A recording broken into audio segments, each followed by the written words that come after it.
Hey guys, tonight we begin with the world behind the veil, the life of an Ottoman harem concubine.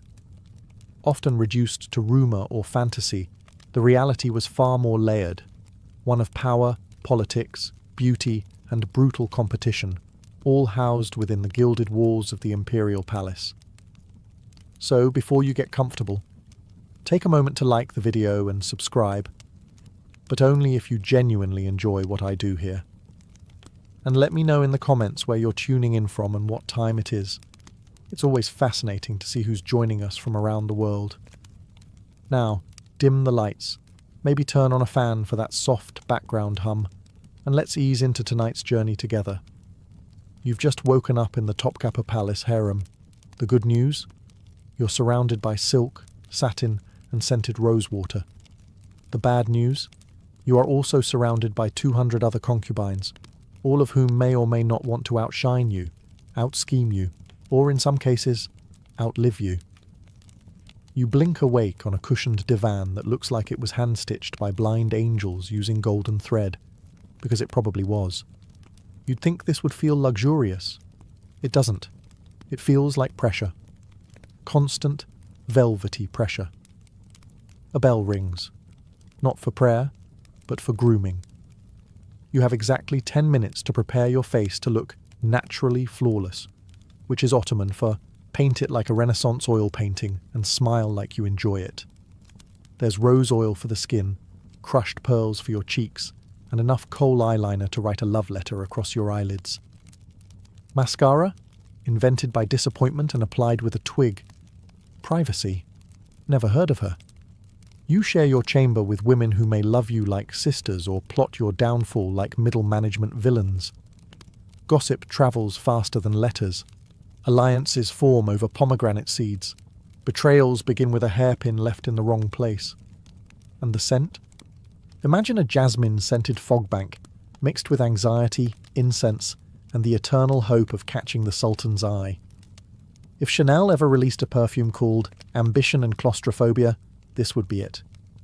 You rise, smooth your embroidered caftan, hand-washed by a servant girl who's 12 but somehow already hates you, and head toward morning roll call, where senior eunuchs decide which concubines get summoned to the Sultan's attention.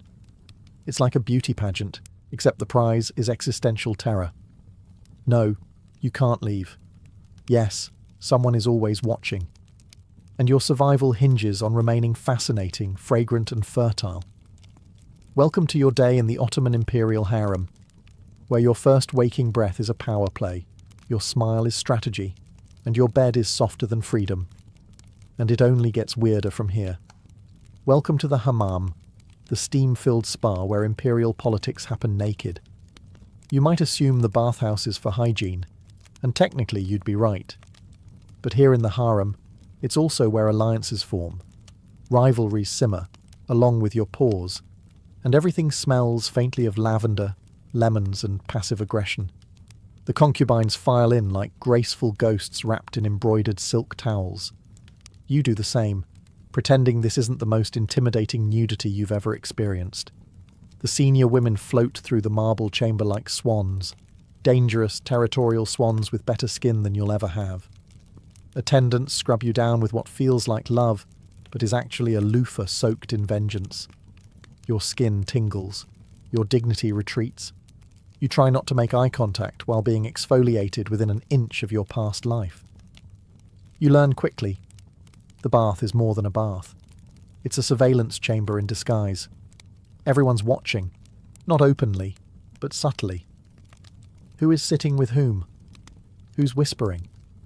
Who's laughing a little too hard at the Valid Sultan's niece's joke? You don't speak much, because you're new.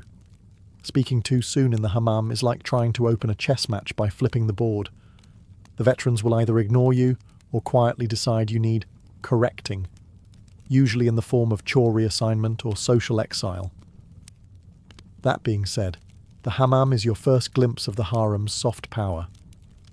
You hear tales, always half-whispered, of women who rose not just by catching the Sultan's eye, but by knowing the right bath attendant, the right older concubine, the right story to share at the right steamy moment. It's also the only place in the palace where secrets accidentally fall out, usually between splashes of water and scented soaps. You learn which concubines are favoured, which ones haven't been summoned in months, which eunuch allegedly dropped a love note. Scandalous. All this, overheard while someone is scrubbing your elbows like they're angry at them. You leave the hammam pink, polished, and 12% more paranoid than when you entered. Congratulations, your skin is radiant. Your mind? Permanently fogged by heat, jasmine, and the politics of proximity. If you thought the harem was all silk pillows and flutes playing in the distance, adorable. Really. But by now you've learned it's less of a day spa and more of a slow-motion chess match where the pieces are beautiful, bored, and dangerously well-informed. And then there are the eunuchs. Specifically the black eunuchs, high-ranking castrated guards who report directly to the valid sultan. They control who goes in and out of the harem, who gets summoned, who gets ignored, and occasionally who disappears without a trace and is never spoken of again. They don't smile much. They don't need to. Their presence alone is a career-ending gesture. You quickly learn, if you want to survive, better yet thrive, you don't flatter the sultan. You befriend the eunuchs. Not with gifts, that's suspicious. Not with flirting, deeply awkward and wildly inappropriate. No. The trick is to be respectful, predictable, and, above all, inoffensively useful. You ask for nothing. You're always ready when summoned. You never ever gossip about them, because news travels in this palace faster than the plague, and you really don't want your name attached to a sentence that ends in... And then she was transferred to the laundry chamber. Meanwhile, among the concubines, relationships are complicated. You've made one tentative friend, a girl from Circassia, who pretends to like embroidery, but is clearly plotting something long-term and ruthless. You also have an enemy, though you're not sure why. She stared at you too long during lute practice. You blinked. She hasn't spoken to you since. Everything is subtle. Compliments are weapons. Smiles are loaded. You begin to miss the emotional simplicity of your old village goat. But you learn.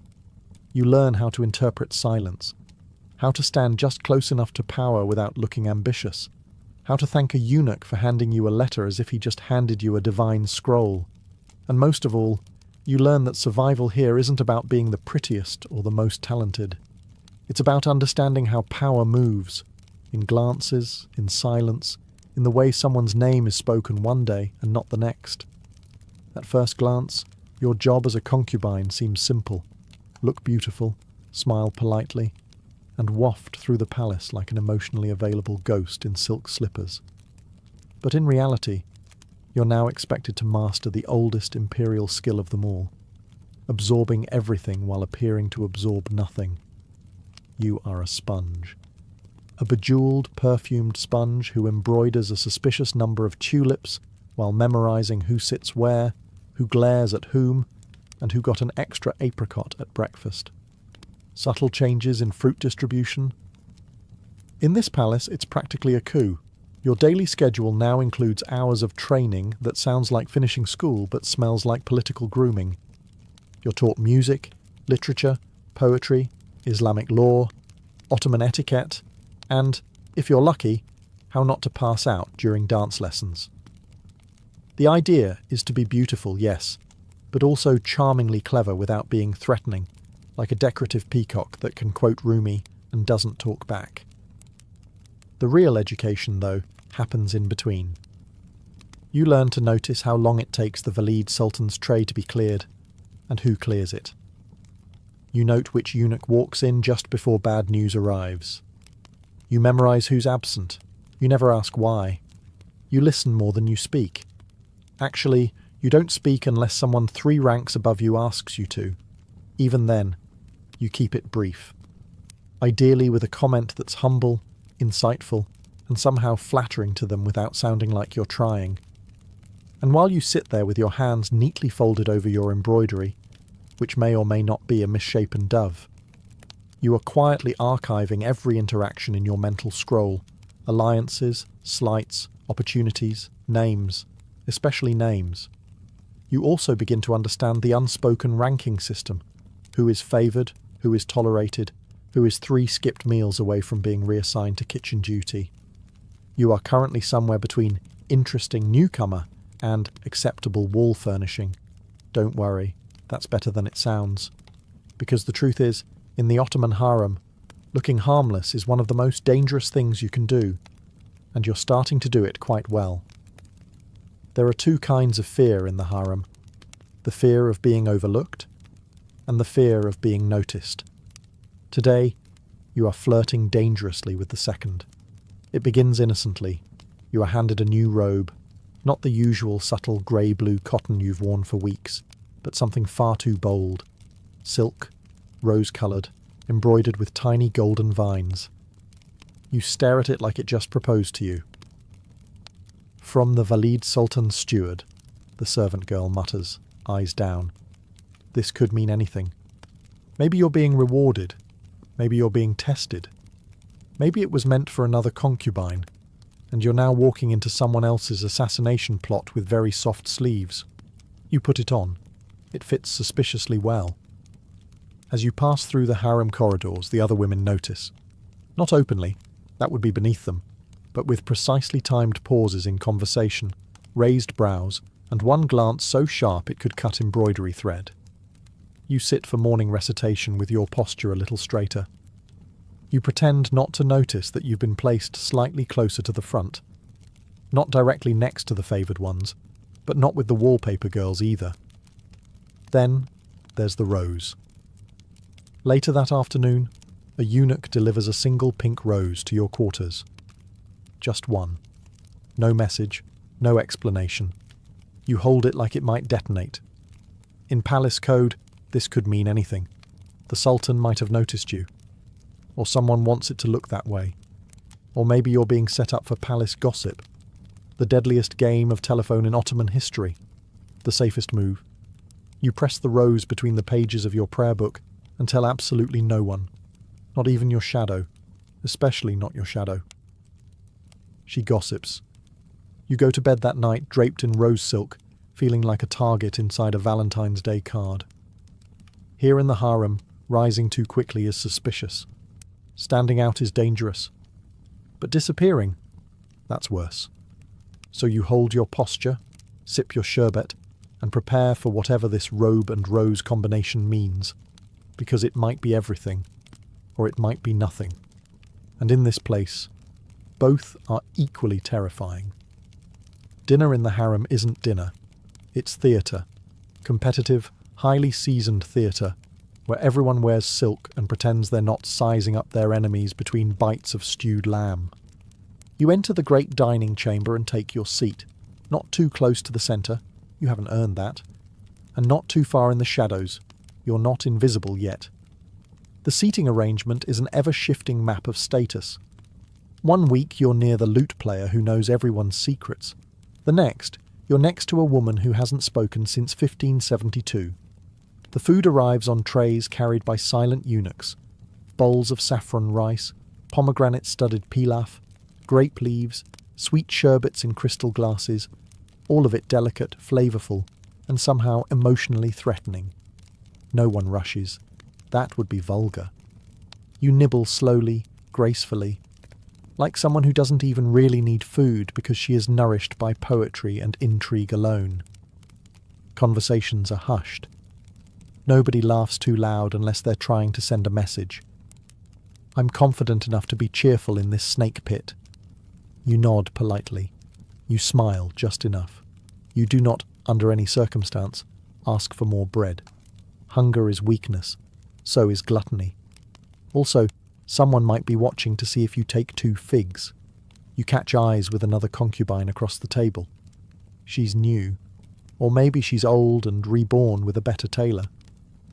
Either way, her earrings are too large for her rank, and her smile is the kind that comes with long-term plans.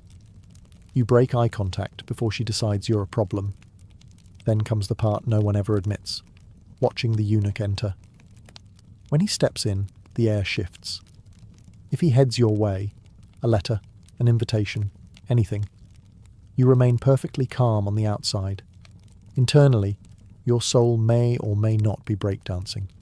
If he doesn't, you nod as if this suits you just fine. You didn't want to be summoned anyway. You're busy, chewing suspiciously decorative grapes.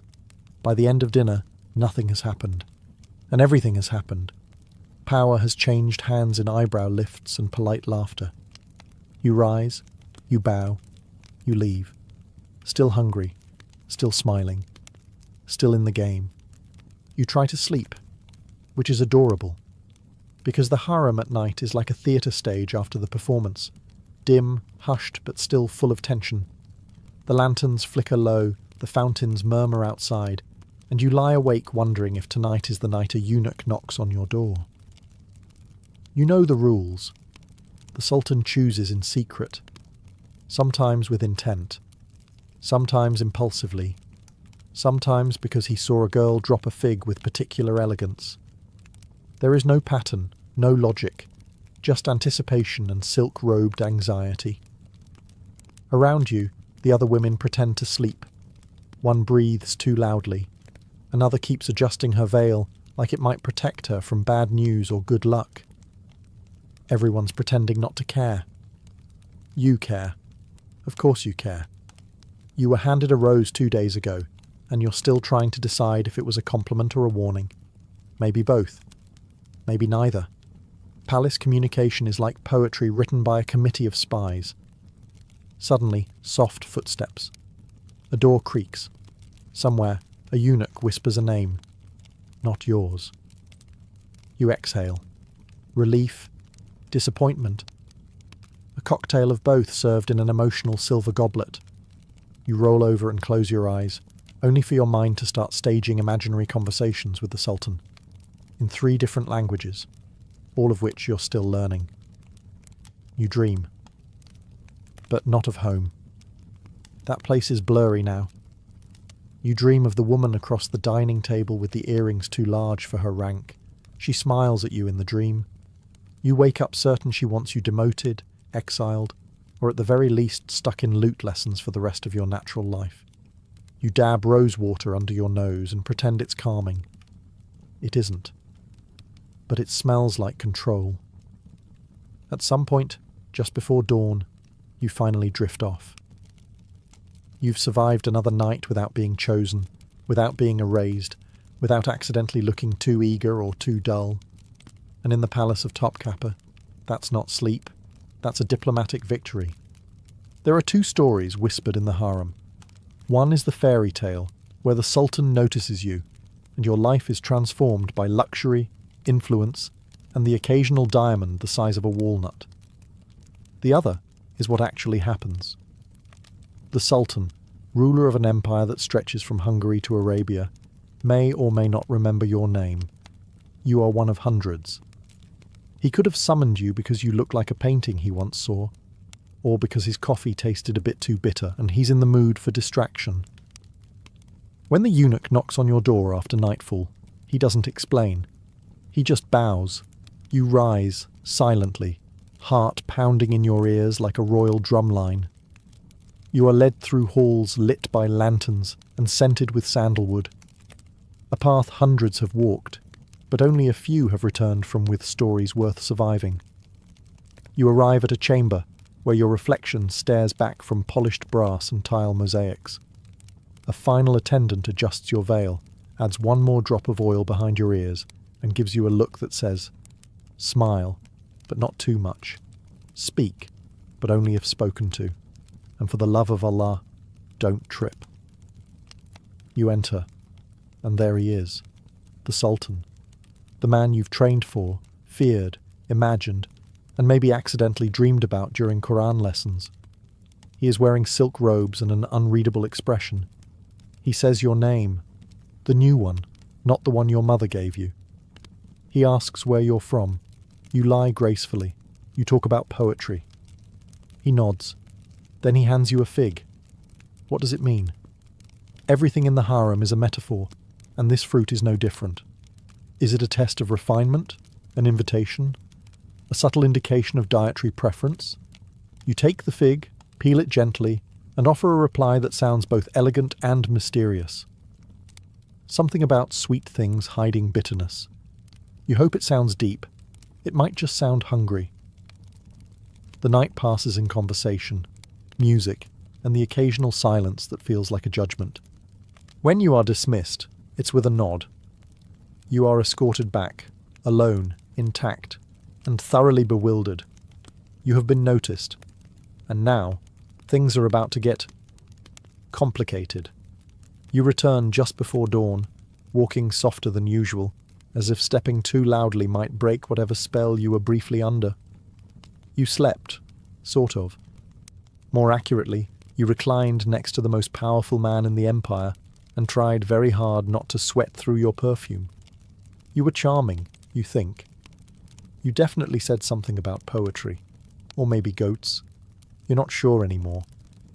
The eunuchs say nothing when you pass. That's good. Silence is always preferable to a knowing smirk. Back in the harem, the air smells different. Same jasmine incense, same rose oil in the hallway, but now it's seasoned with something new. Attention. The concubines don't look at you directly. That would be crass. But you feel their glances bounce off your shoulders like decorative daggers. At breakfast, your seating has changed, a little closer to the centre. Not too obvious, but enough to say, she might be relevant now. Your sherbet is slightly colder than everyone else's. It's the little luxuries that reveal everything. You're still you, still technically low in rank, still expected to attend lessons, still responsible for folding far too many embroidered towels. But now you're under surveillance. Not by the palace guards, by everyone else. Girls who never spoke to you before suddenly want to share their favourite verses from Persian poetry.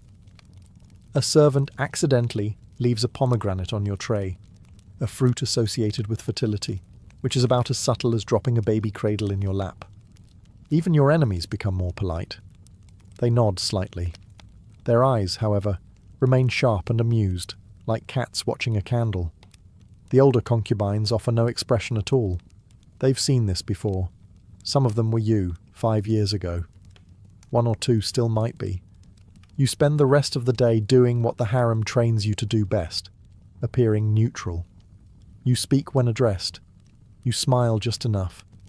You move like you belong here, because now you sort of do. But the real trick? Not letting anyone know how you feel. Because in this palace, emotion is a currency, and yours is under heavy exchange.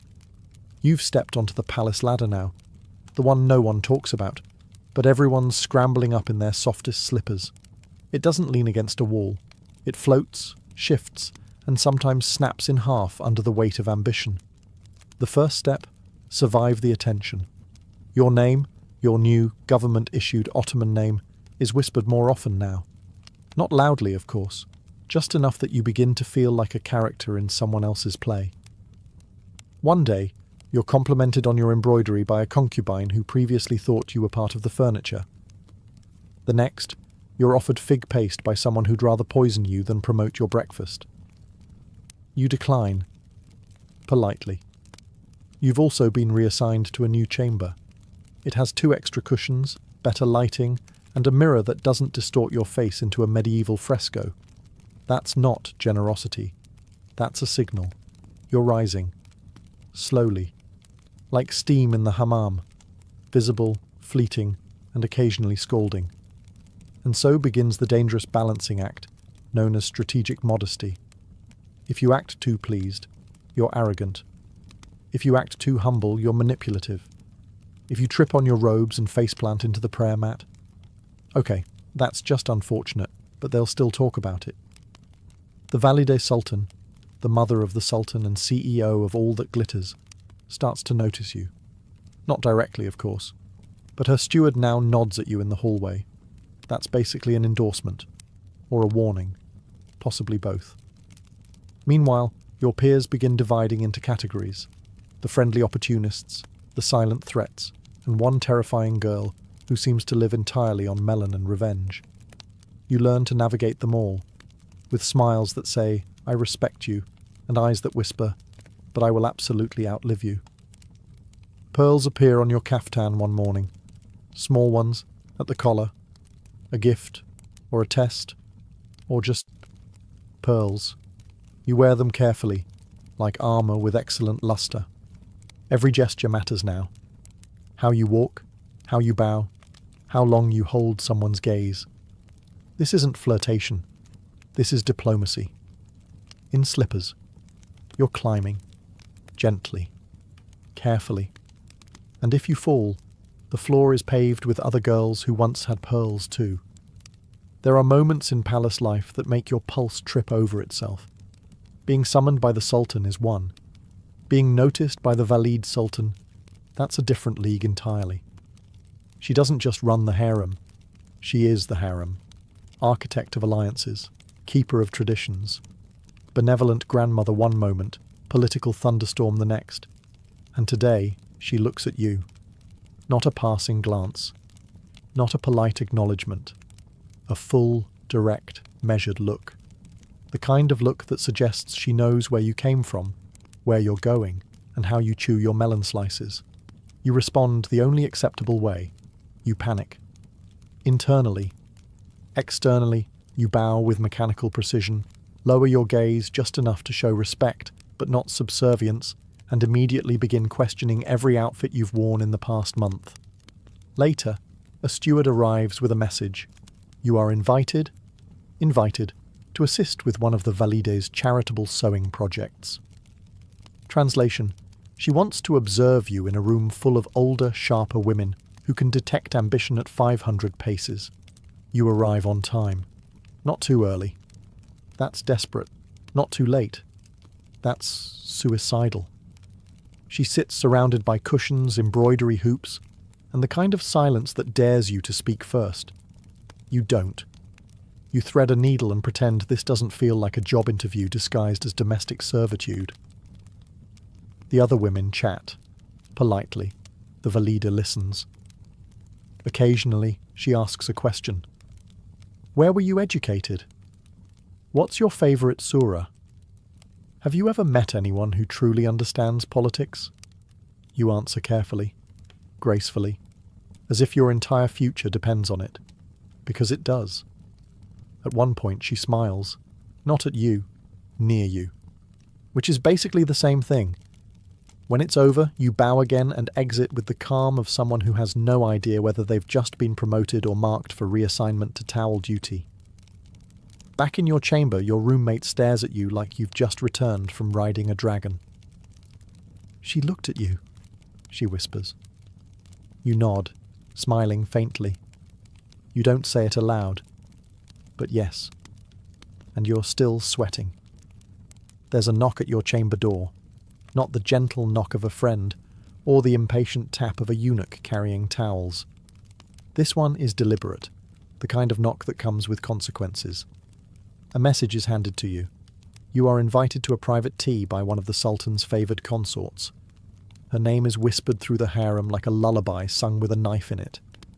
She is powerful, poised, and, depending on who you ask, either your best chance at survival or the reason girls disappear mysteriously during lunch. You accept. Of course you do, because saying no in the harem is about as effective as throwing a fig at a cavalry charge. You dress with mathematical care. Not too extravagant. She might think you're challenging her. Not too plain. She might think you're insulting her. You settle on elegance with plausible humility and add a hairpin that says, I'm competent, but not plotting in yet. The tea room is small, perfumed, and intimidatingly silent. She sits alone, reclining like someone who invented reclining. Her robe is embroidered with threads that probably cost more than your hometown. She gestures for you to sit.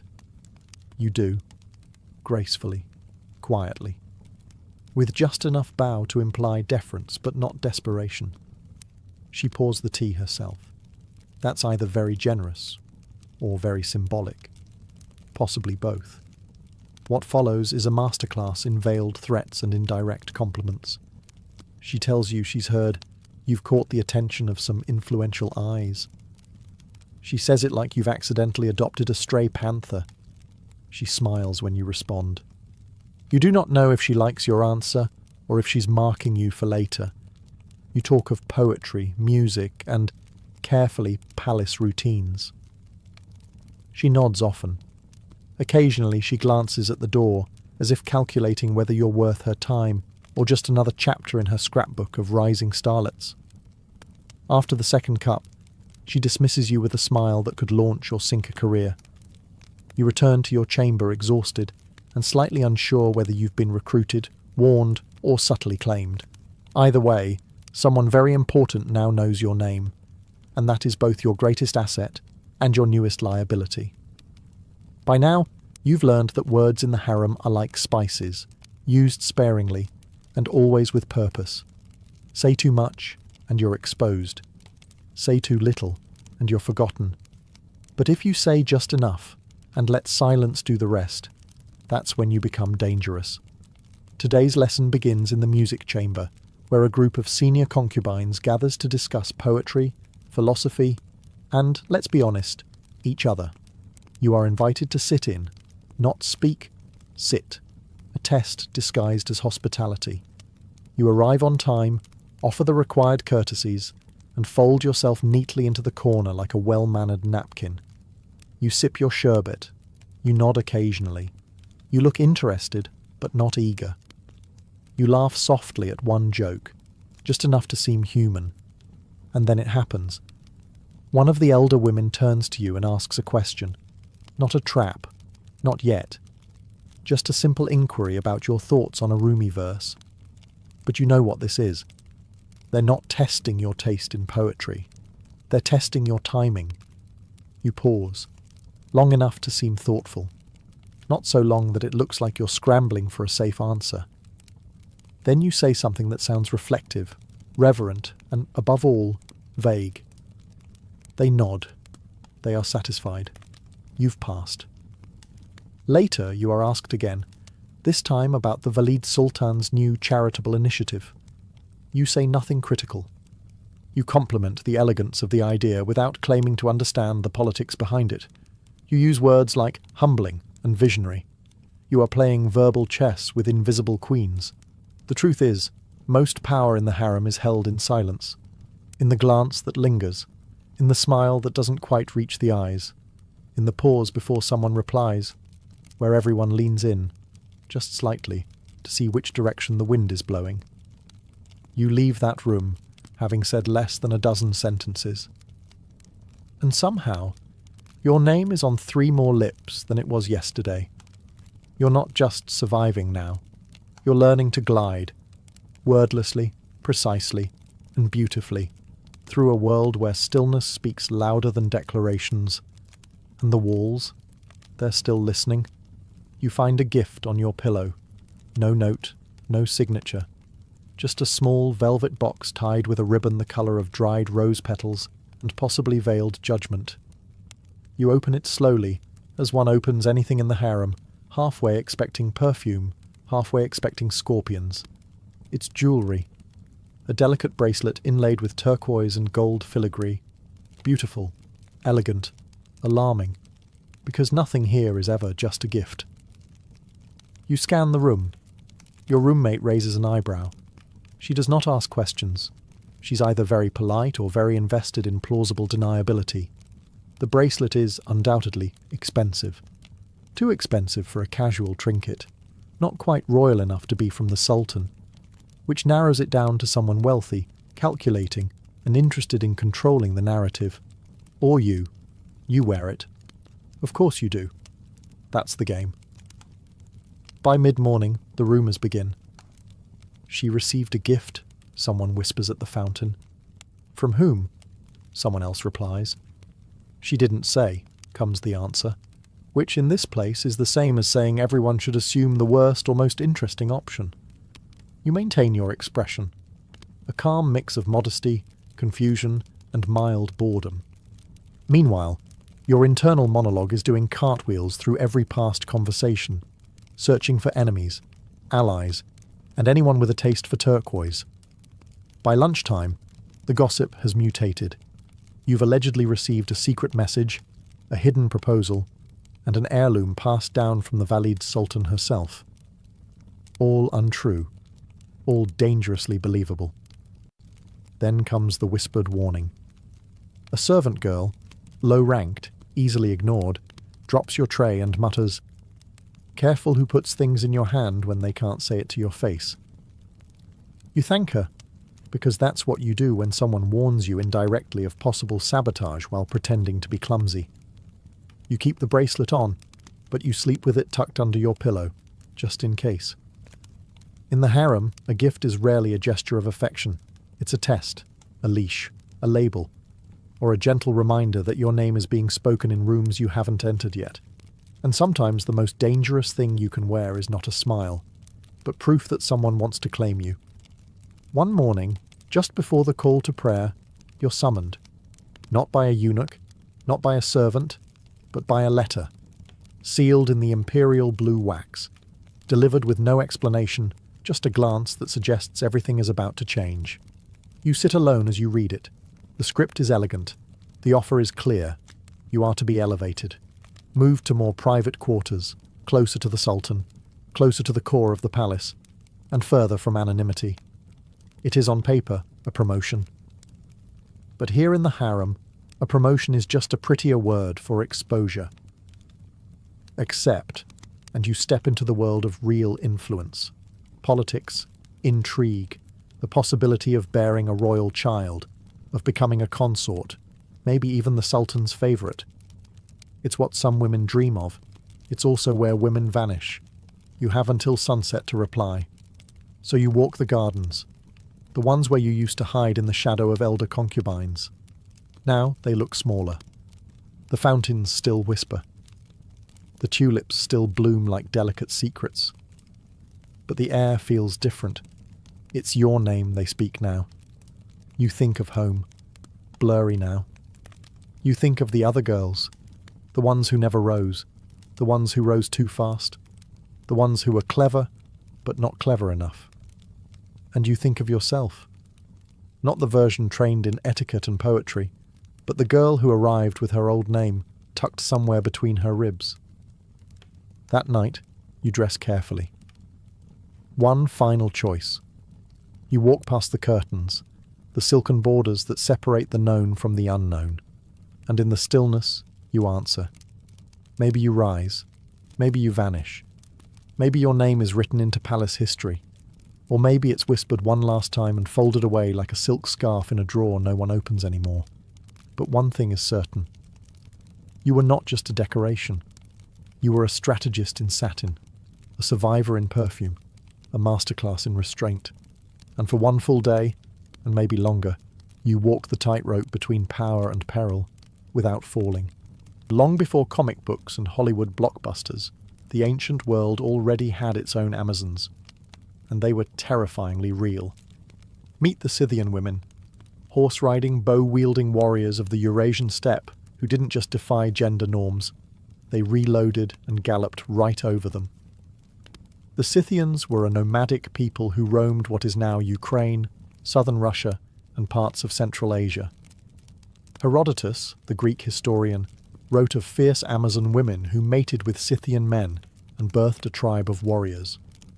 For centuries, scholars chalked that up to Greek imagination and a little too much wine. But recent archaeology tells a different story, one with bone-deep proof.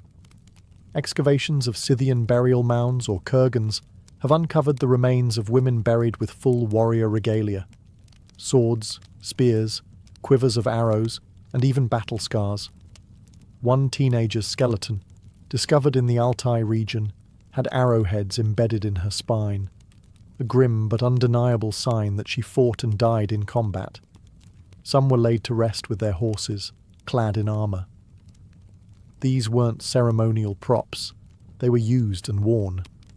This was a culture that didn't just allow women to fight, it expected them to.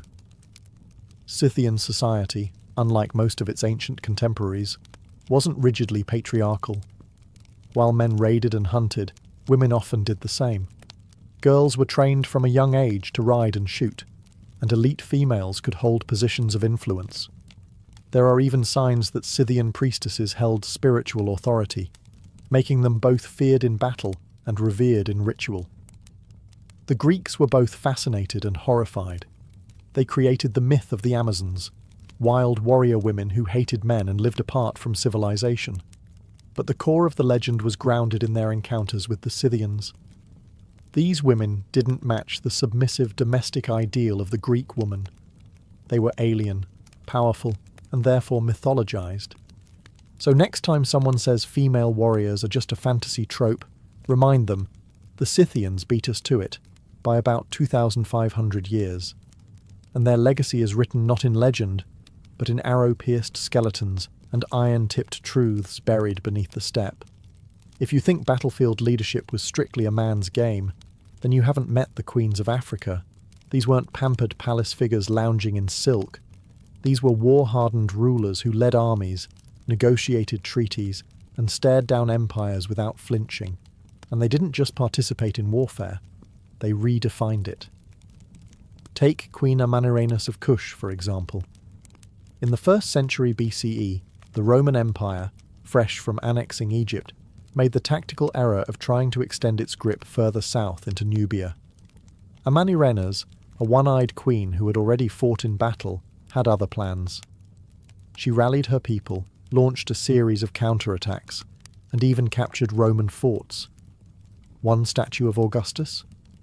She had it decapitated and buried under her temple steps, a deliciously unsubtle message. Eventually, Rome backed off and negotiated peace. That's right. One of the most powerful empires in history was forced to make nice with a one-eyed warrior queen, and she wasn't alone. Across Africa, female leaders often doubled as military commanders. In the 16th century, Queen Amina of Zazzau, in what is now Nigeria, led cavalry raids across Hausa lands. According to oral tradition, she expanded her territory further than any ruler before or after her. Amina built walls around cities, developed trade routes, and more importantly, never let her gender limit her battlefield authority. Her soldiers respected her not just because she was queen, but because she could probably outfight most of them. Further south, the kingdom of Dahomey was protected by the Agoji, an all-female military regiment the French later nicknamed the Dahomey Amazons. These were not symbolic guards. They were frontline fighters, trained from childhood in weaponry, endurance, and discipline. They served as elite royal protectors and often led charges in battle. Some accounts even describe them as more aggressive than their male counterparts, possibly because they had more to prove, or maybe because they just enjoyed the job. These women weren't rare exceptions. In many African societies, women were expected to be capable, politically, economically, and militarily. They negotiated with colonizers, resisted conquest, and commanded troops. Their existence wasn't radical, it was cultural. So, the next time someone says history was written by men with swords, you might want to add, sure, but some of those swords were held by queens. When you picture ancient Greece or Rome at war, it's usually rows of male soldiers in bronze armor marching off to battle. But stay behind the front lines, and you'll find a different kind of warrior. One who didn't wear a tunic into combat, but picked up a weapon when the city gates were about to fall. Women in both Greek and Roman societies were often forced into defensive roles, and they didn't hesitate to rise to the occasion. In classical Athens, women were officially excluded from military service. Their roles were mostly domestic, religious, or symbolic. But when invaders came knocking, those lines blurred fast. During the Persian Wars, for example, Greek women acted as logistical support, running supplies, caring for the wounded, and in some desperate cases, throwing roof tiles from the city walls onto enemy troops. Not exactly the glamorous side of battle, but it made a difference. The Siege of Plataea in 429 BCE offers one striking moment. Women trapped inside the city took up arms, fought alongside the remaining defenders, and, according to Thucydides, played a vital role in the resistance. These weren't trained soldiers. They were citizens turned fighters. But war doesn't always wait for training. Over in Rome, women were technically barred from military engagement. And yet, Roman history is littered with tales of women taking charge when things fell apart. In the sack of Rome by the Gauls in 390 BCE, women reportedly negotiated with the invaders, offered their jewelry to fund defense efforts, and helped rally morale. During later conflicts, like the Second Punic War, Roman women often followed their husbands to military camps, some even acting as informal strategists or advisors. One particularly notable tale comes from the sack of Rome in 410 CE. As Alaric's Visigoths stormed the city, noblewomen like Proba and others are said to have opened their estates as places of refuge, armed their servants, and coordinated resistance within the urban chaos. These weren't passive victims. They were active participants in defense and survival. In the ancient world, warfare wasn't just fought with swords on a battlefield, it was fought with quick thinking, courage, and sometimes sheer desperation, and women were right there in the thick of it, defending their homes when no one else could. If you were a Roman governor in Britannia around 60 CE, your worst nightmare had a name, and it was Boudica. She wasn't just a queen. She was a force of vengeance, fire, and fury, with a knack for rallying an entire population of angry Britons into open revolt against the world's most powerful empire. Boudica ruled the Ursini tribe in eastern Britain.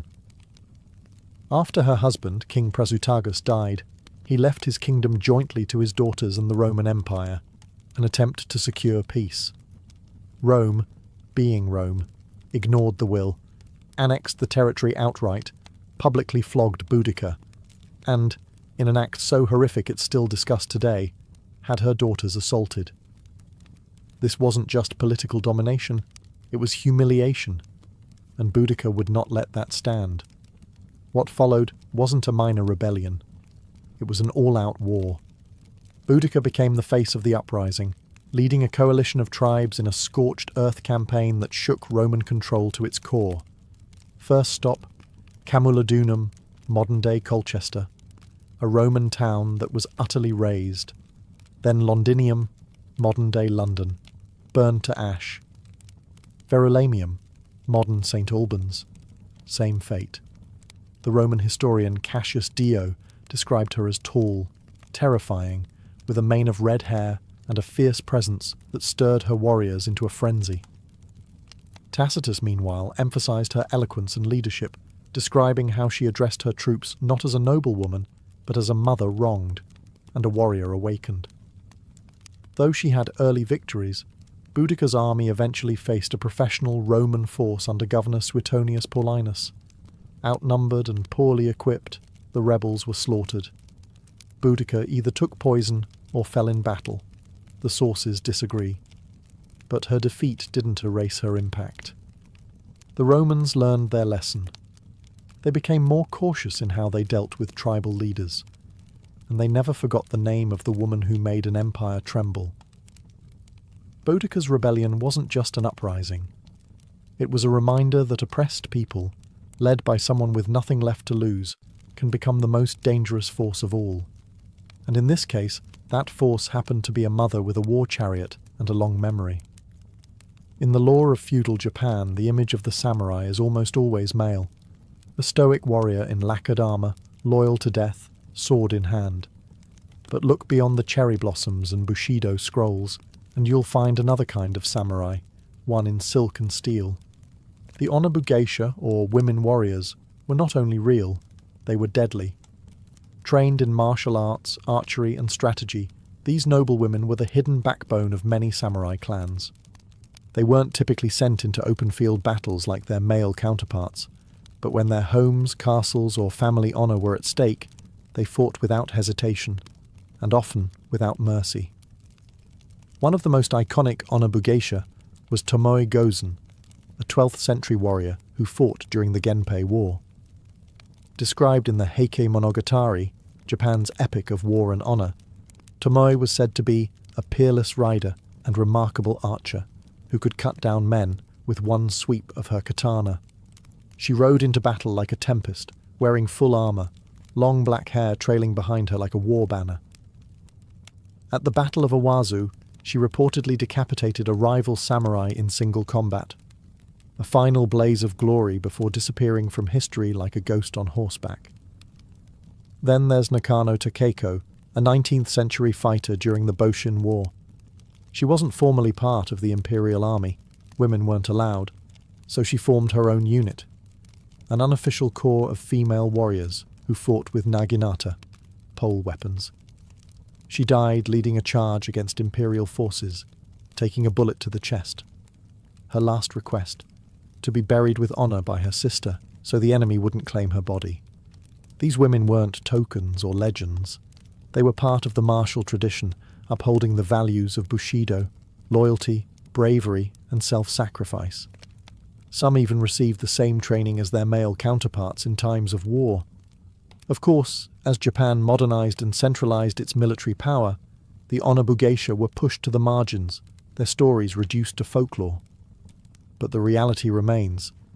In Japan's blood-soaked history of samurai clashes and castle sieges, women's blades were sharpened just as often, and just as deadly. The Roman Colosseum, a monument to cruelty, entertainment, and testosterone-fueled violence. Lions, spears, slaves, and sweaty men locked in mortal combat. But what if we told you that sometimes the combatants weren't just men? That buried beneath the mythos of the Roman gladiator is the lesser-known reality of female gladiators, the gladiatrices. While they were rare, these women did exist, and they weren't there to serve snacks. They fought in front of roaring crowds, trained in the same ludi, gladiator schools, and were often treated with both titillation and terror. Roman emperors, especially the more theatrically inclined, like Nero and Domitian, loved the shock value of women in combat. Female gladiators were novelties, yes, but also formidable warriors in their own right. Evidence is scattered but compelling. A marble relief from Halicarnassus shows two women, Amazon and Achillea, locked in combat. The carving even notes that they fought to a draw, which was considered an honourable outcome. Their names weren't randomly assigned either.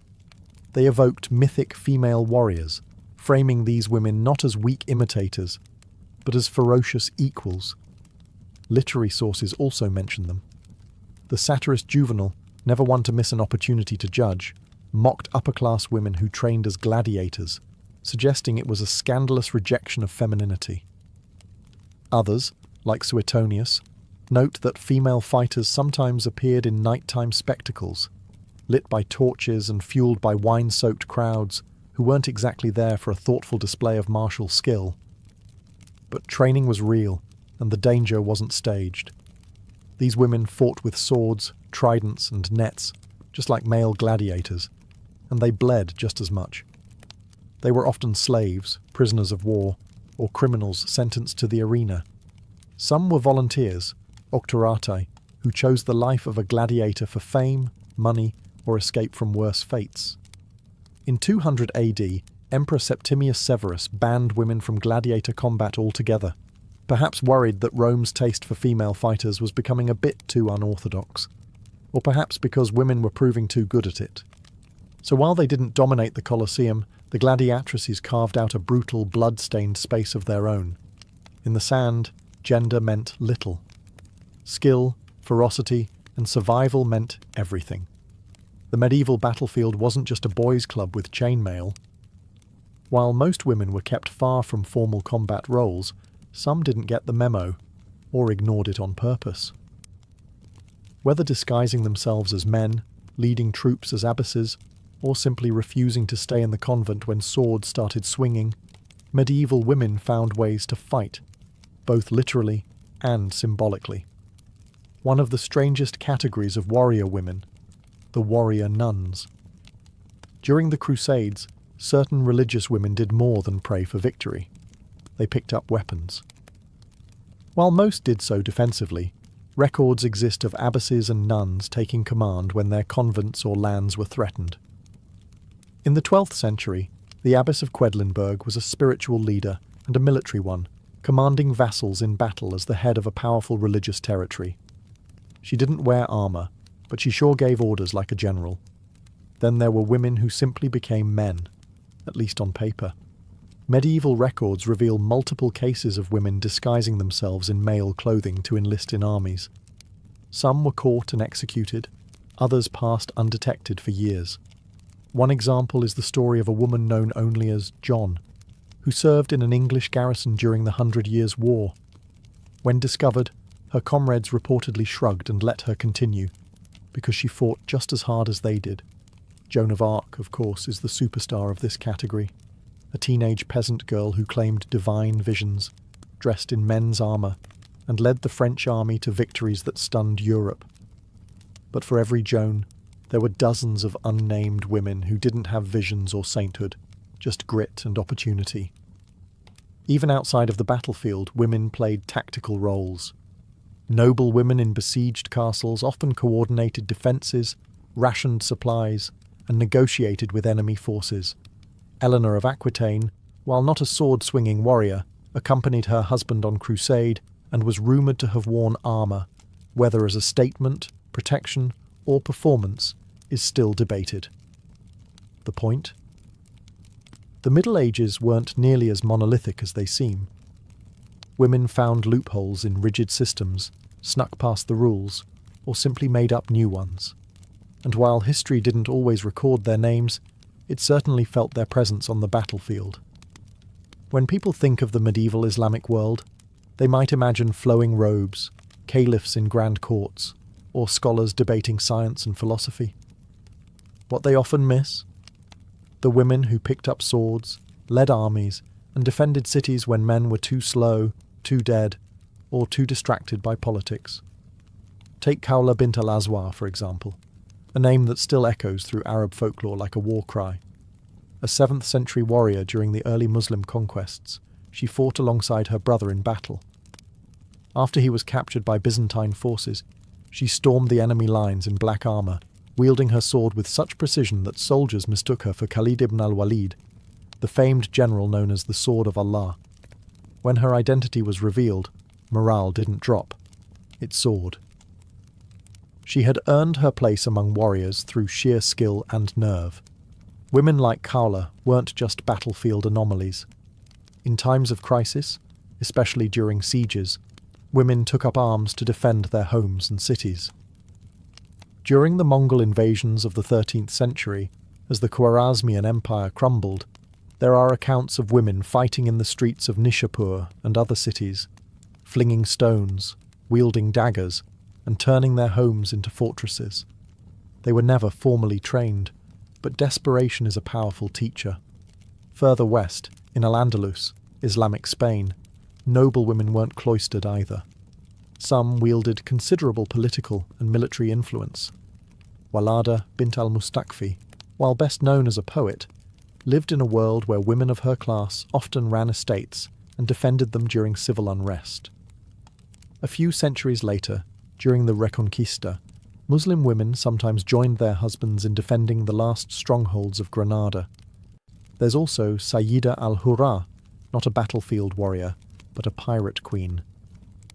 In the 16th century, she commanded fleets in the western Mediterranean, striking fear into European ships. Allied with the infamous Barbarossa of the Ottoman navy, she was a political leader and naval commander, a double threat on sea and shore. In many Islamic societies, the ideal of modesty coexisted with the reality of necessity. When cities burned and armies failed, the veil came off and the sword came out. And in those moments, history remembered them, not as women who broke the rules, but as warriors who rewrote them. For centuries, history books told us that war was a man's domain. Men led, men fought, men died gloriously, while women waited, wept, or patched wounds in the background. But scratch the surface, and a different story bleeds through. A story of women who didn't wait to be invited to the fight. They crashed the battlefield, often with more guts than glory. From the Scythian horse archers, who likely inspired the Amazon myth, to African queens who outmaneuvered empires, to women gladiators drawing blood in the sand. Every continent has its tales of female warriors. Sometimes they were leaders born into power, like Queen Amina or Boudica. Sometimes they were commoners who stepped up when chaos left no other option, like the medieval cross-dressers or the women defending ancient cities from siege. What unites them isn't just courage, it's the refusal to be erased. The legacy of these women isn't measured by how many battles they won, but by how many rules they broke. They defied cultural norms, religious expectations, and political boundaries. They forced generals, emperors, and chroniclers to revise their assumptions. In many cases, that meant being deliberately written out of the record. After all, what empire wants to admit it was rattled by a woman with a spear? And yet, the traces remain. In bones buried with weapons, in poems, in scratched notes from historians who didn't know what to make of them, in oral traditions, songs, and temple murals. The stories survived, not always intact, not always celebrated, but alive enough to inspire generations that followed. Modern military history has only recently begun to fully acknowledge the breadth of women's contributions to warfare. It's not about placing women above men in battle. It's about recognizing that they were always there, even when they were never supposed to be. So the next time someone calls women in war an exception, remind them. From the deserts of North Africa to the snowy steppes of Central Asia, from castle sieges to chariot charges, women weren't just part of the war story. They were the plot twist, the hidden edge. The blade history tried to sheath but never could, because once a sword is drawn, it doesn't care who's holding it, only what they're willing to do with it. Marcus Aurelius was born on April 26, 121 CE, in Rome, the very heart of an empire that stretched from Britain to the sands of Arabia. His full name, at the time of birth, was Marcus Annius Verus, and he came from a noble lineage with deep senatorial roots. In other words, he wasn't starting from scratch. His grandfather had been a consul, and his family was rich in both wealth and political connections. But young Marcus wasn't spoiled by luxury. Even as a child, he had a reputation for being unusually serious, quiet, and thoughtful. The sort of kid who probably skipped out on the toy swords and asked philosophical questions instead. The Emperor Hadrian took notice of this moody, deep-thinking child and saw in him something rare: integrity. He nicknamed Marcus Verissimus, meaning most truthful, and marked him out for a future few could dream of. When Hadrian's first choice of successor died unexpectedly, he adopted Antoninus Pius under one condition: that Antoninus would, in turn, adopt Marcus Aurelius as his heir. And just like that, Marcus was on a slow-moving, responsibility-laden conveyor belt toward absolute power. His education was nothing short of elite. Tutors drilled him in Greek and Latin literature, rhetoric and philosophy. But while many young aristocrats treated their lessons like chores, Marcus embraced them with religious devotion, especially Stoicism. He read Epictetus and Seneca not as abstract theory, but as a moral compass. To him, philosophy wasn't an intellectual game, it was a manual for how to live. He started sleeping on a hard floor, wore simple clothing, and practiced fasting. Not because anyone told him to, but because he wanted to toughen his soul. As the years passed under the watchful mentorship of Antoninus Pius, Marcus learned not only governance, but patience. Antoninus ruled with calm efficiency for over 2 decades, and Marcus observed every move, every decision, like a student preparing for a final exam he knew would one day come. Unlike many heirs who lust for the crown, Marcus approached power like a duty he would never escape, one that demanded discipline, self-denial, and above all, moral clarity. In short, Rome wasn't getting a playboy prince. It was preparing to crown a philosopher king. When Antoninus Pius died in 161 CE, Marcus Aurelius finally ascended to the throne, but true to form, he didn't seize it with triumphant fanfare. Instead, he immediately insisted that power be shared with Lucius Verus, his adoptive brother. It was a political move drenched in humility, and also in practicality. Rome was too large, too complex, and frankly too on fire to be managed by a single man, even a philosopher. Lucius Verus was Marcus's opposite in almost every way. Where Marcus was stoic and disciplined, Verus loved luxury parties and gladiator games. Marcus studied philosophy by candlelight. Lucius hired chefs and actors. Still, the partnership worked better than expected, mostly because Marcus stayed focused on governance while Lucius led the military. And it's not like Rome was short on military emergencies. Just months into their joint reign, the Parthian Empire, Rome's eastern rival, decided it was time to start some drama. Lucius Verus led the campaign, while Marcus oversaw resources and logistics. The war dragged on for several years but ended in Roman victory. So, win-win, right? Well, not quite. The returning legions brought more than just glory. They carried disease. A mysterious plague, now believed to have been smallpox or measles, swept through the empire. The Antonine Plague would go on to kill an estimated 5 million people, including a large chunk of the Roman military. Cities withered, crops failed, panic spread. And just when things couldn't get worse, they did. Germanic tribes along the Danube frontier saw Rome's weakness and started to push hard against the borders. Rome was being hit from every direction: disease, war, political unrest. Marcus, barely into his rule, was already knee-deep in catastrophe. Lucius Verus died in 169 CE, likely from the plague, leaving Marcus to govern alone, the weight of the world now fully his to carry. Most rulers would have crumbled, but Marcus, calm, meditative, unflinching, saw adversity not as chaos, but as a test, a fire to be endured, not avoided.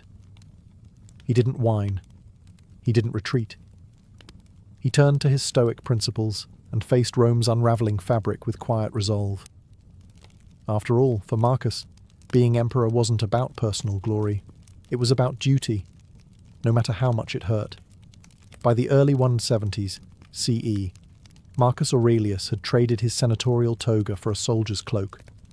The Germanic tribes, especially the Marcomanni, Quadi, and Sarmatians, were pouring across the Danube frontier, emboldened by Rome's recent plague-weakened defences. Marcus didn't delegate this crisis from a marble palace. He rode north, he set up camp, and he stayed there, year after year, leading from the front lines like a general, not a philosopher king. It was in these harsh frontier conditions, surrounded by mud, cold, disease, and constant danger, that Marcus penned one of history's most quietly revolutionary texts, Meditations. He didn't write it for publication, glory, or even his heirs. It was a private journal, a philosophical diary, in which he reminded himself how to remain moral, rational, and composed in a world gone mad. Where other emperors built triumphal arches, Marcus built an inner citadel. In one moment, he was inspecting fortifications or negotiating with tribal leaders. In the next, he was scribbling thoughts like, "You have power over your mind, not outside events. Realize this, and you will find strength." That wasn't campaign strategy. It was soul maintenance. The wars were brutal. The Germanic tribes were not pushovers. They knew the terrain, used guerrilla tactics, and were desperate. Yet Marcus pressed on, adapting Roman military tactics, reorganizing legions, and making hard choices, including granting slaves and non-Romans military roles in exchange for loyalty. Traditionalists grumbled, but Marcus didn't care. He needed bodies, not bloodlines. Despite constant pressure, Marcus refused to become cruel. While his generals urged scorched earth campaigns, he often opted for diplomacy. When cities were taken, he forbade unnecessary slaughter. When tribes surrendered, he offered them land and autonomy, not annihilation. Even on the battlefield, he clung to stoic principles like a man clinging to a raft in a storm. The irony wasn't lost on him. The man who valued tranquility more than glory had become one of Rome's most battle-worn emperors. Yet he bore it all with grim grace. He wasn't fighting for conquest or fame. He was fighting to protect a crumbling empire, and perhaps to test whether philosophy could survive in the mud and blood of real life. Spoiler: it could. While Marcus Aurelius commanded legions and dealt with border invasions, his most enduring legacy wasn't forged with a sword, but with a pen. Amid tents, snow, and the groans of wounded soldiers, Marcus began writing what we now call Meditations, a collection of deeply personal reflections on life, virtue, suffering, and death. He didn't write it to impress anyone. These weren't public declarations or propaganda. They were reminders, to himself. Mental armor. Notes from a man desperately trying to stay humane while presiding over a world unraveling. Waste no more time arguing about what a good man should be. Be one. That's not the voice of an emperor basking in glory. That's someone reminding himself to live with integrity, even when no one's watching. The text reveals a constant inner struggle. Marcus battled not just Germanic tribes, but his own impulses, anger, pride, despair. In one passage, he reminds himself not to expect gratitude. In another, he muses that even emperors are forgotten dust. Soon you will have forgotten all things, he writes, and soon all things will have forgotten you. Cheery stuff, unless you're a Stoic.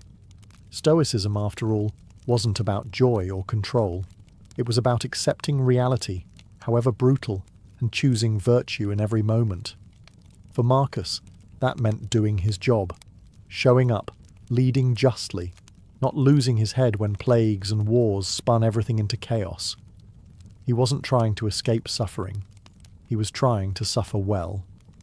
Meditations was written in Greek, the intellectual language of the time, and filled with quotes from Epictetus and other Stoic sages.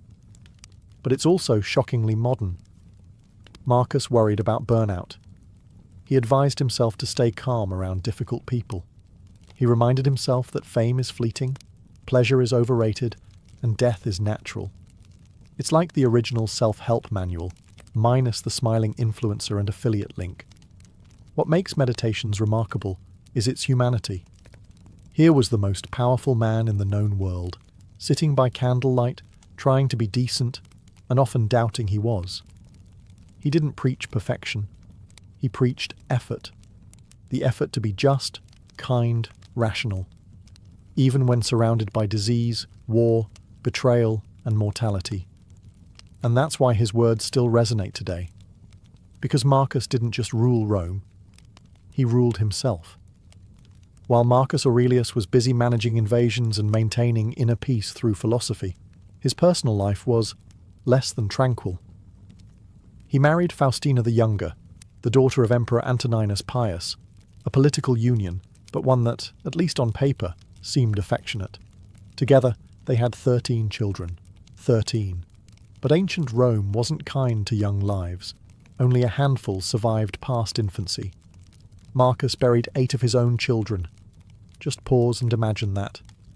A man who daily pondered impermanence in his writings had to live it over and over. While Meditations rarely names these personal losses directly, the tone, sombre, resolute, aching, hints at grief barely held at bay. Stoicism didn't eliminate pain. It just gave him tools to bear it. Then there was the drama around Faustina.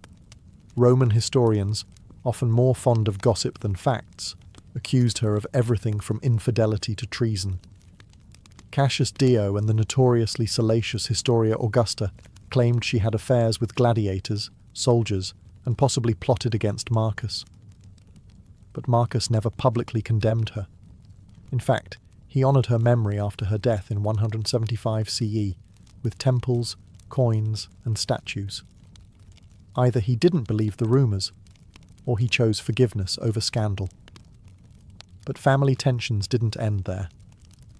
One surviving son, Commodus, was being groomed to rule. And let's just say, Commodus was not his father's son in temperament or philosophy. While Marcus was scribbling meditations on humility and restraint, young Commodus was reportedly more interested in extravagant displays, wrestling matches, and self-glorification. Still, Marcus clung to the Roman tradition of hereditary succession. Despite signs that Commodus might be a dangerous choice, Marcus refused to break with custom. He named Commodus co-emperor in 177 CE, a decision that would cast a long, dark shadow over his legacy. At home and abroad, the pressures mounted. Marcus rarely had a moment of peace, if not from external chaos, then from private heartbreak. But he never abandoned his duties. He continued issuing legal reforms, supporting philosophy, and stabilizing an empire beset on all sides by change and decay. Through it all, Marcus Aurelius remained composed, committed, and, above all, human. A ruler who was constantly tested, not just by the sword, but by the weight of love, loss, and legacy. As if plagues, invasions, and family tragedy weren't enough, Marcus Aurelius also had to contend with betrayal, the kind that cuts deepest when it comes from inside the tent. In 175 CE, a respected general named Avidius Cassius declared himself emperor. This wasn't some obscure provincial revolt. Cassius was the governor of Syria and a man Marcus had trusted with immense military authority. And it wasn't entirely his fault either. A false rumour had reached Cassius. Marcus was dead. Rather than verify the facts, Cassius moved fast. He accepted the imperial title, hoping to seize power before the Senate or other legions reacted. It was a classic case of Roman ambition, running faster than Roman news. The East braced for civil war. But Marcus, he didn't panic. He didn't scream betrayal. He simply began preparing for a march east, not for vengeance, but for reconciliation. Incredibly, Marcus even considered pardoning Cassius. He believed in clemency, in preserving unity above pride. His letters and thoughts show a man determined to prevent more bloodshed, even if it meant forgiving a man who tried to steal his crown. It was the ultimate stoic move, keeping calm, not just in chaos, but in the face of personal insult. But Marcus never got the chance to demonstrate that mercy. Before he could reach the east, Cassius was assassinated by his own officers, likely fearful of what the emperor's arrival would mean for them. His head was sent to Marcus as a gift. Marcus reportedly wept. To Marcus, rebellion wasn't just a threat to Rome's authority. It was a tragedy. It symbolized the weakening fabric of imperial loyalty, the creeping instability that would eventually choke the empire. In the wake of the rebellion, Marcus travelled through the eastern provinces, not with rage, but with ritual. He performed public ceremonies, reaffirmed loyalty, and ensured that no one, especially the soldiers, misunderstood his intentions. But the cracks in the empire were widening. The plague had hollowed out the population. The borders were still bleeding. And now even Rome's inner circle had begun to fracture. Marcus saw it all, and still believed in reason, in justice, in virtue. Even as Rome began to unravel at the seams, he tried to stitch it back together, one stoic breath at a time. As Marcus Aurelius approached the end of his life, he wasn't resting on laurels or reclining in a marble villa. He was once again on the frontier, knee-deep in military operations against the Germanic tribes along the Danube. Despite his age and deteriorating health, he returned to the battlefield, because duty didn't retire, and neither did Marcus. The Marcomannic Wars had dragged on for years, draining Roman resources and morale.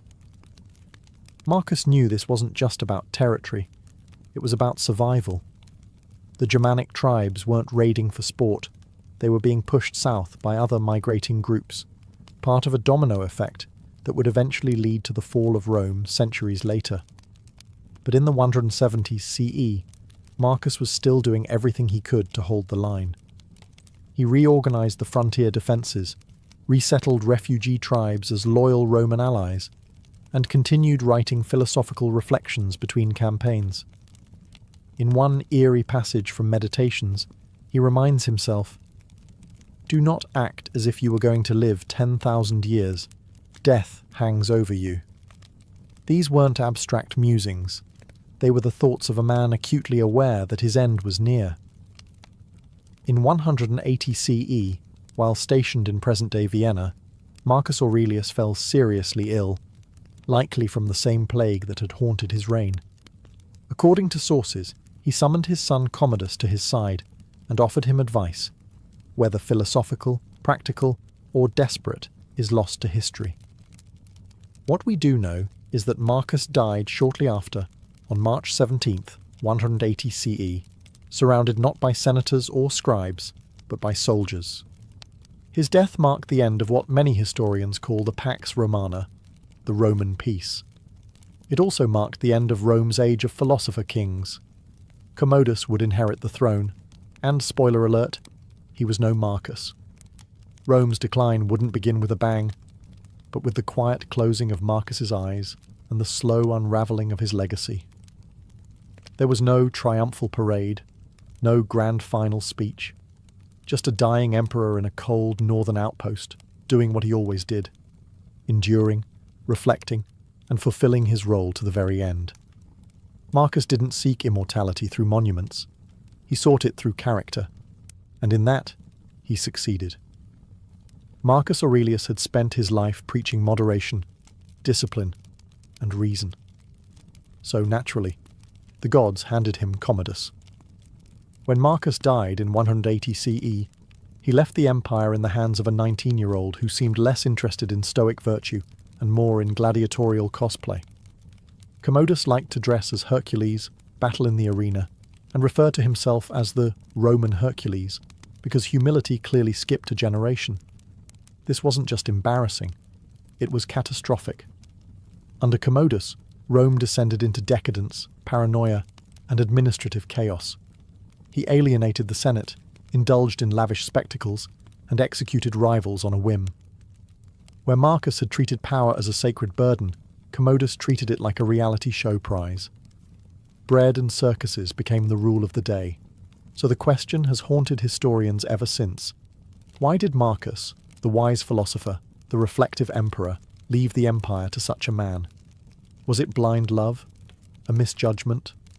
Or did Marcus, so bound to tradition and the Roman idea of dynastic continuity, feel he simply had no choice? In truth, Marcus had options. He could have chosen a capable general or senator as his successor. He could have broken with tradition, as Emperor Nerva once had, by adopting a worthy heir. But he didn't. He named Commodus co-emperor in 177 CE, perhaps hoping his son would learn by example. Spoiler: he didn't.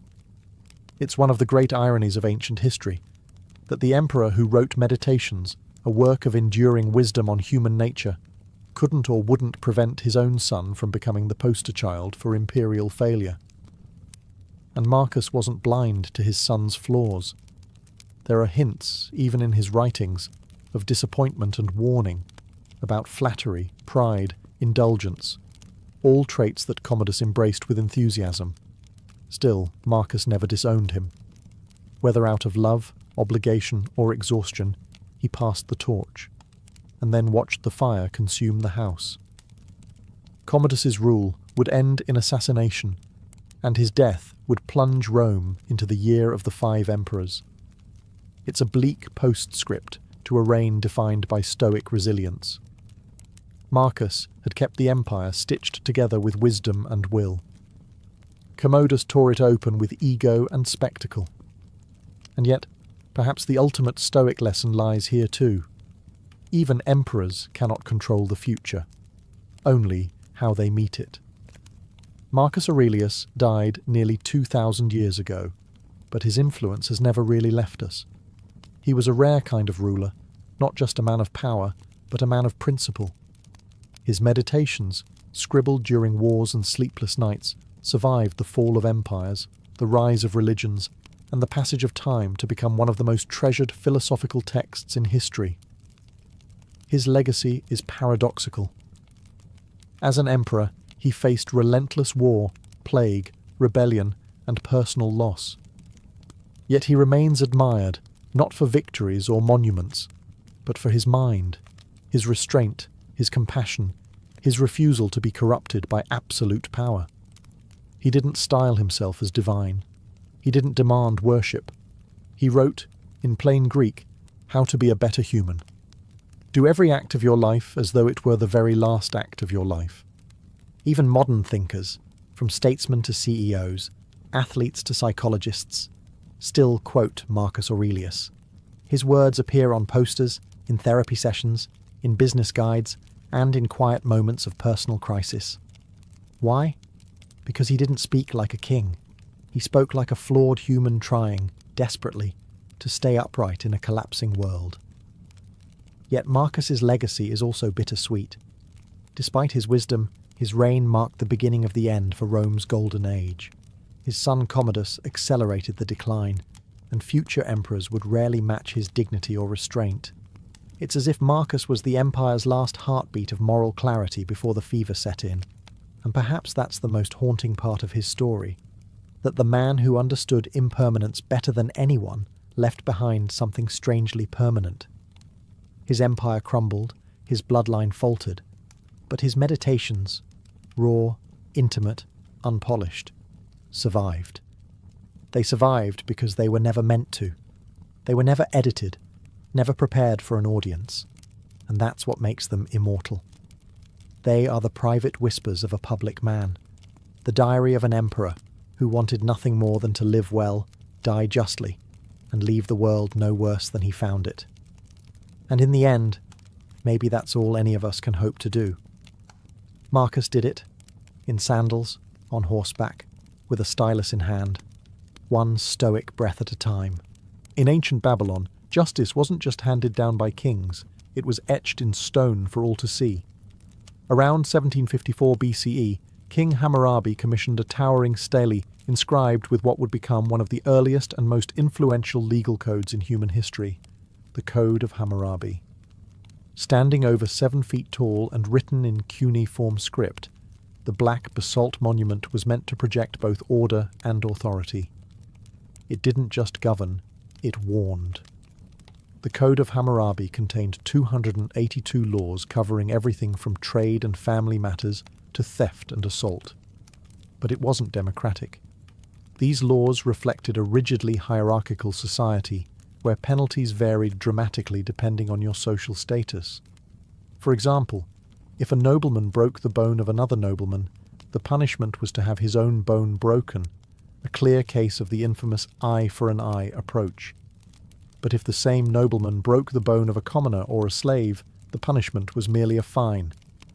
Justice in this system was proportional not only to the crime, but to the rank of the person involved. The laws emphasized personal responsibility and state authority. Builders whose poorly constructed homes collapsed and killed the inhabitants could be put to death.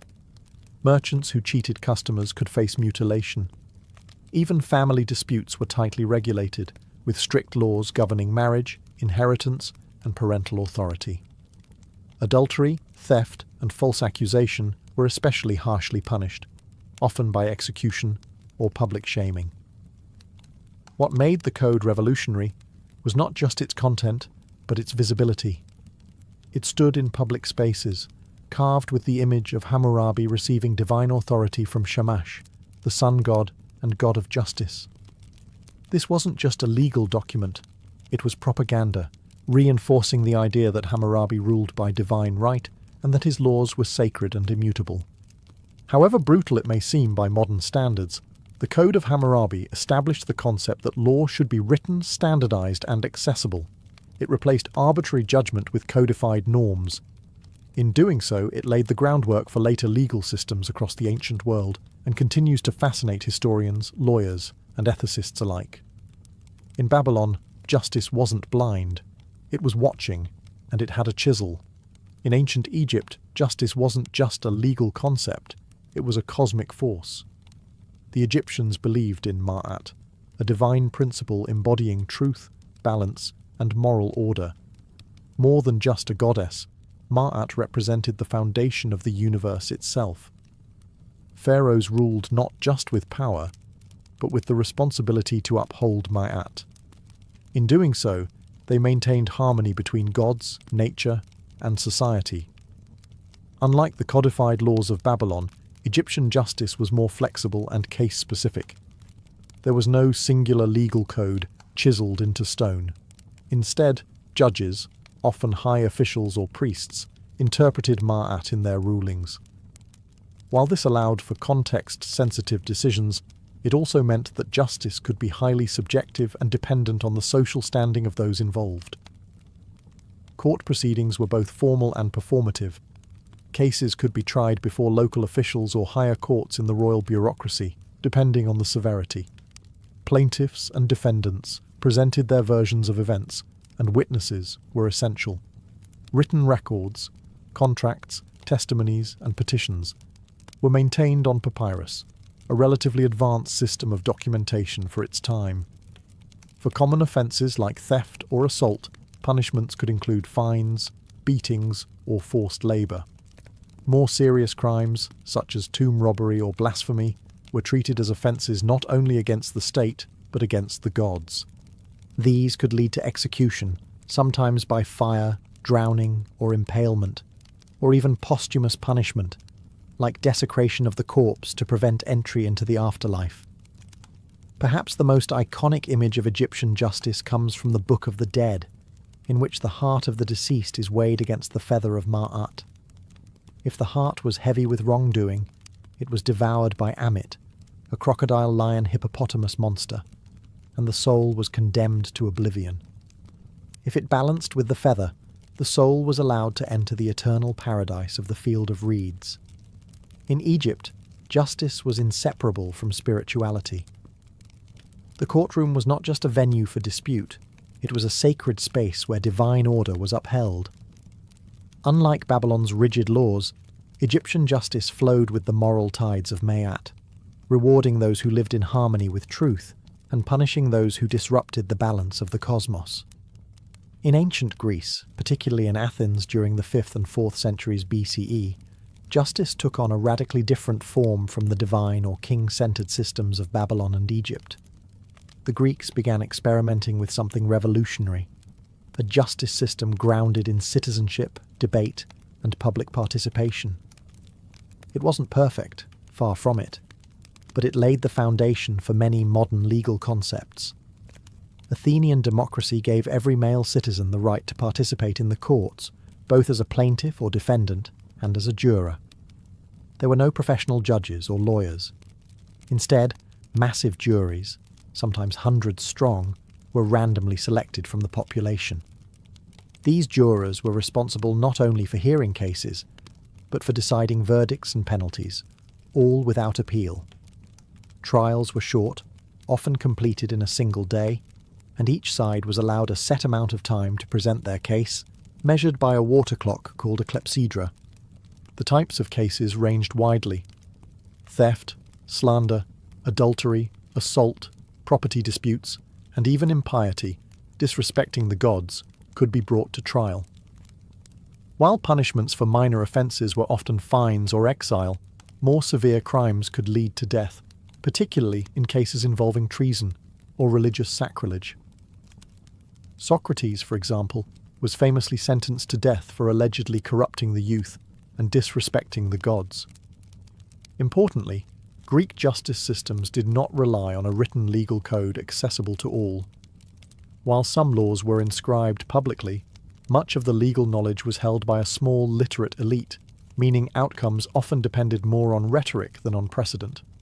A clever speaker, or a rich citizen who could hire a skilled orator to speak for them, had a clear advantage. Justice was tied closely to persuasion and performance. Athenians also used a form of preemptive justice called ostracism, in which citizens could vote once a year to exile someone from the city for 10 years. No crime had to be proven, just a consensus that someone had become too dangerous or powerful for the health of the state. Though flawed, ancient Greece introduced the idea that justice could be a collective civic responsibility, not just the decree of a ruler or priest. It was an early and chaotic experiment in legal equality that still echoes in today's courtrooms. In ancient India, justice was rooted in a profound and layered concept called dharma, a term that defies easy translation but roughly means duty, righteousness, and cosmic law. Unlike the law codes of Babylon or the civic trials of Greece, Indian justice was not just about right and wrong, it was about maintaining harmony in the universe, society, and the self. Dharma varied depending on one's age, caste, gender, and stage of life, making justice a deeply contextual and moral affair. The legal framework in ancient India was first formalized in texts known as the Dharma Shastras, with the most well-known being the Manusmriti, or Laws of Manu, compiled around the 2nd century BCE to the 3rd century CE. These texts weren't laws in the modern sense, but spiritual and social guidelines that shaped legal thinking for centuries. They defined everything from property rights and inheritance to marriage, contracts and punishments. The caste system was central to this legal vision. Brahmins, priests, kshatriyas, warriors, vaishyas, merchants, and shudras, labourers, were each subject to different rules and penalties. For instance, a Brahmin committing a certain offence might face a fine or temporary exclusion from rituals, while a Shudra committing the same act could be sentenced to corporal punishment or worse. Justice in this system was not blind. It was hierarchical, deeply tied to one's birth. Despite this, Indian justice was not entirely unforgiving. The concept of intent mattered, as did repentance. A wrongdoer could lessen punishment through penance or charity, and judges were encouraged to consider the moral and spiritual state of the accused. Kings often served as the highest judicial authority, advised by Brahmin scholars and ministers, blending divine law with royal decree. Trials could involve ordeals, especially when evidence was inconclusive. These included holding red-hot iron, walking through fire, or retrieving objects from boiling oil, believed to reveal guilt or innocence based on divine will. Such methods were seen as a last resort, not standard practice. Above all, justice in ancient India aimed to restore cosmic balance. It wasn't just about punishing crime, it was about righting spiritual wrongs, correcting social disorder, and guiding souls back toward Dharma. It was a justice system where morality, religion, and law were inseparable.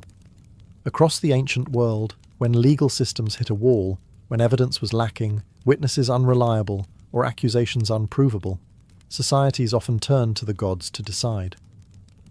One of the most dramatic and terrifying ways this happened was through trial by ordeal, a practice used in multiple cultures, including Babylon, India, and later medieval Europe.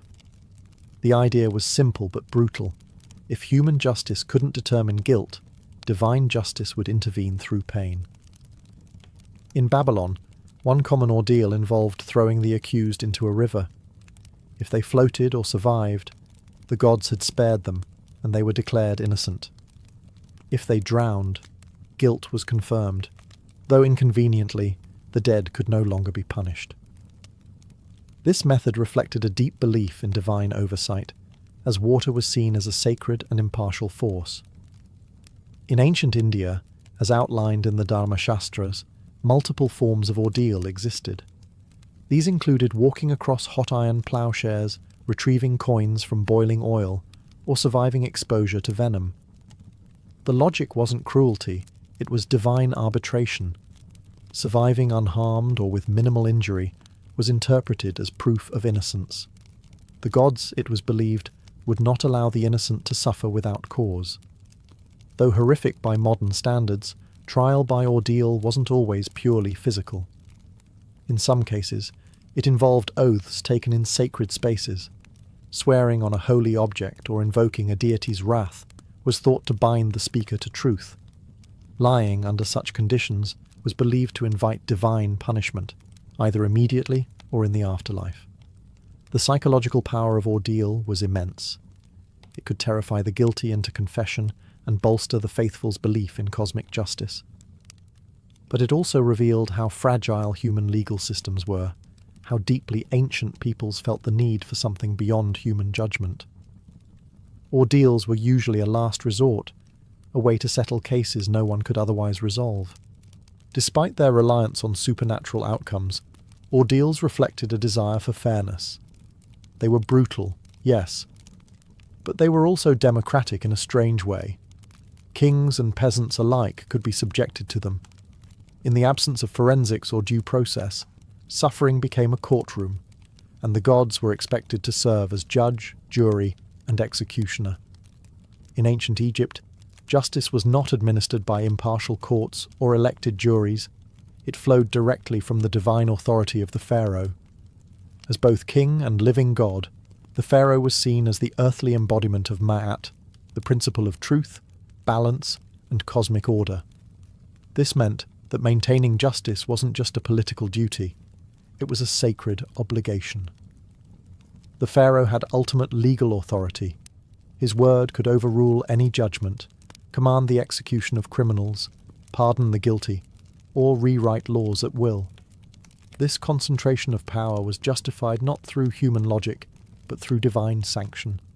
To disobey the pharaoh was to disrupt the harmony of the universe. But the pharaoh didn't govern alone. A vast bureaucratic system extended across Egypt, from royal officials in the capital to local magistrates in provincial towns. These officials acted as judges, scribes, and investigators. Their decisions were guided by royal edicts and the principles of Ma'at, rather than a formal legal code. Written laws were rare and largely case-based, passed down through precedent and scribal training. Courtrooms varied in size and importance. In local villages, disputes might be handled by a council of elders or temple priests.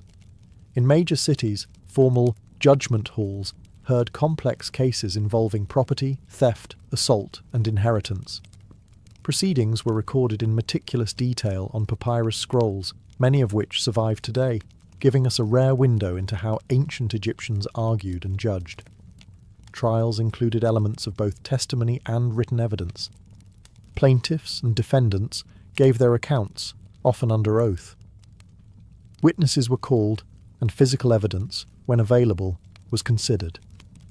False accusations were taken seriously, and if proven, could result in the accuser receiving the punishment intended for the defendant. Punishments varied widely, from restitution and fines to flogging, forced labour, or execution. Crimes against temples, tombs, or royal property were treated with special severity. Yet, the system also emphasised rehabilitation and compensation. In many cases, wrongdoers were given opportunities to make amends, particularly if they confessed voluntarily. What made Egyptian justice unique was its fusion of absolute monarchy and moral expectation. The pharaoh may have ruled with unchecked power, but he was expected to wield it with fairness. In the eyes of his people and his gods, a just ruler wasn't merely feared. He was revered as the guardian of cosmic balance. While divine kings and priestly classes dominated justice in many ancient civilizations, ancient Greece, particularly democratic Athens, took a dramatically different approach. Justice was no longer the exclusive domain of gods and monarchs. It became a public duty, shared and enacted by citizens through councils and popular assemblies. In Athens, the administration of justice rested primarily with two major institutions: the ecclesia, the citizen assembly, and the heliaia, a massive popular court composed of citizen jurors. Rather than being handed down from rulers, law and justice were shaped by everyday male citizens who took turns participating in governance. Laws were proposed and voted on by the assembly, while trials were conducted by large juries, sometimes numbering 500 or more, to prevent bribery or manipulation. There were no judges in the modern sense.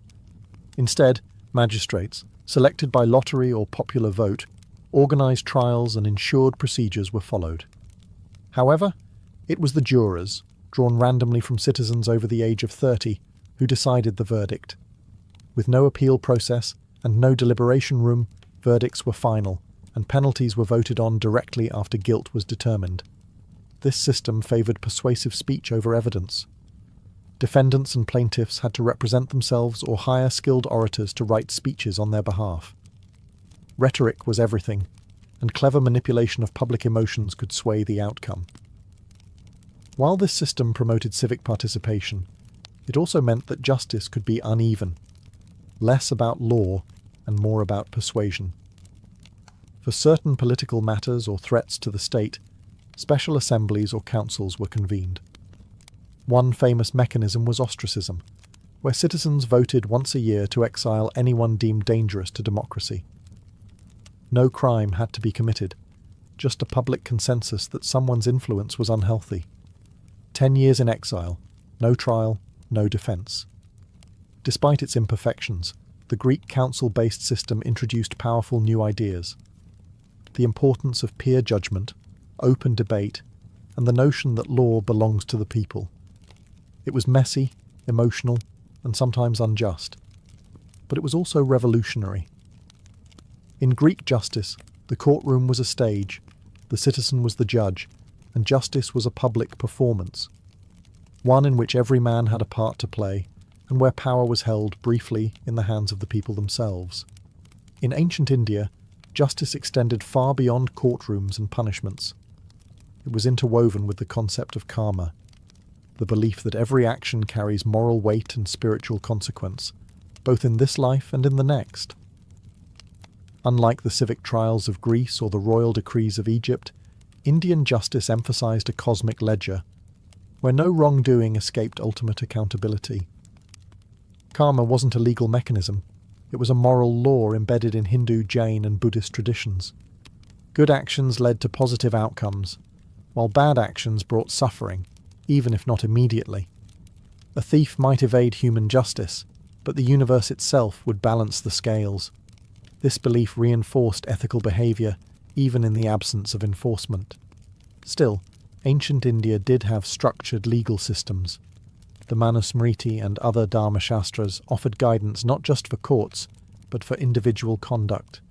They outlined specific duties for each caste and role in society, reinforcing that justice was not a one-size-fits-all model. Kings were expected to rule according to Dharma, and failing to do so could bring spiritual as well as political consequences. Buddhism, which emerged in the 5th century BCE, further deepened the karmic view of justice. It rejected caste-based legal inequality and promoted universal moral principles, non-violence, truthfulness, and compassion.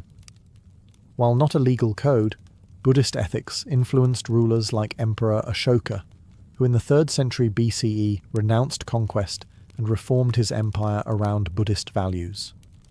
His famous rock edicts speak of mercy, tolerance, and the moral responsibility of governance. Justice, then, was about much more than trial and punishment. It was about inner purity, intention, and spiritual accountability.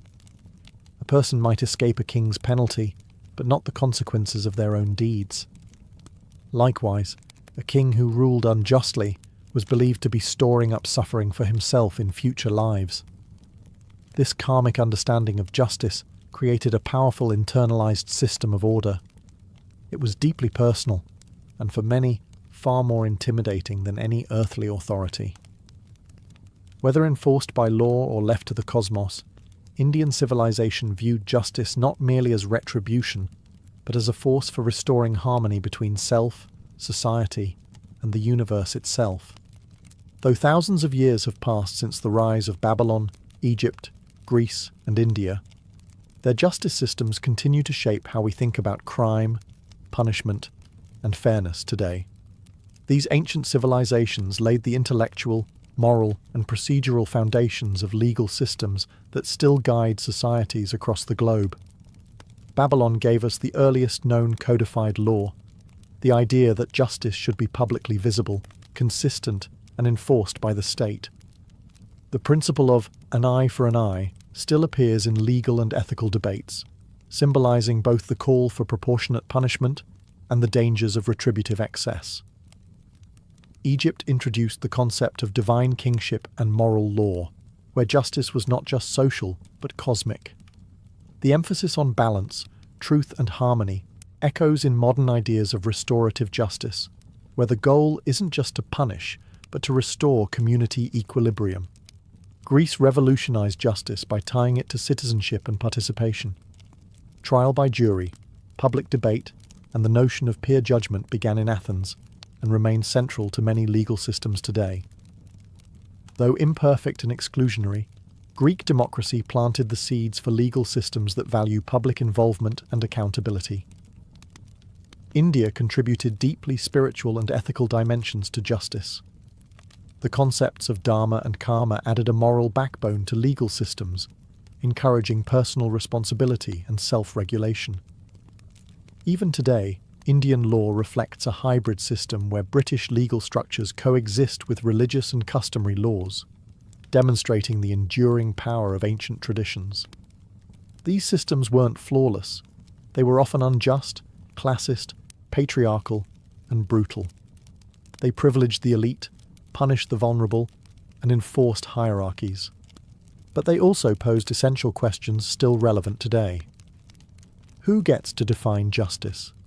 Is it grounded in divine authority, civic consensus, or moral truth? Should law be equal for all, or adjusted for social role? How do we balance punishment with mercy? Modern law may be more humane and structured, but it carries the DNA of these early systems. We still carve laws into stone, figuratively, expecting them to uphold order. We still debate justice in courts, assemblies, and temples of thought. And we still wrestle with the same eternal tension between power and fairness, law and morality, crime and consequence. In many ways, our pursuit of justice is ancient and ongoing.